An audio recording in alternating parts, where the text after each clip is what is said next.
Je m'appelle Antoine Chassard, comédien, grandi dans la région de Namur et j'ai fait une école de théâtre à Louvain-la-Neuve qui s'appelle l'IAD. Et voilà, là je joue Serge Benamou dans le film La vérité si je mens, les débuts. Cinébox.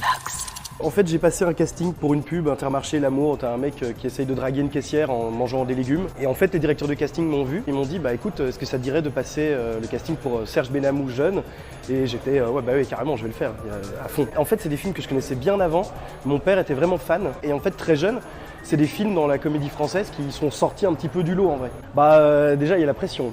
Il y a vraiment une énorme pression parce que les acteurs qui sont dans le film, c'est vraiment des acteurs qui ont marqué une génération avec ce film-là. Genre par exemple, elle reprend le rôle de José Garcia, ouais, il y avait une pression, une excitation mais une pression.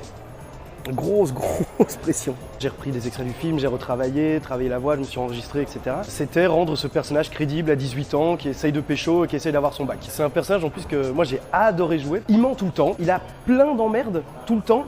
Mais il arrive toujours à s'en sortir. Mais c'est lui qui se met dans les emmerdes. Mais il arrive toujours à s'en sortir. Il se démonte pas, il avance. Et je trouve que c'est un personnage très touchant. C'était ouf parce que même avec les costumes qu'on avait, les coiffures sont incroyables. Même par exemple les scènes dans la boîte de nuit où il y a un florilège de 120 personnes qui ont des coiffures pas possibles. C'était une époque que moi je découvrais en live. Mais être dedans, c'est comme le vidéoclub.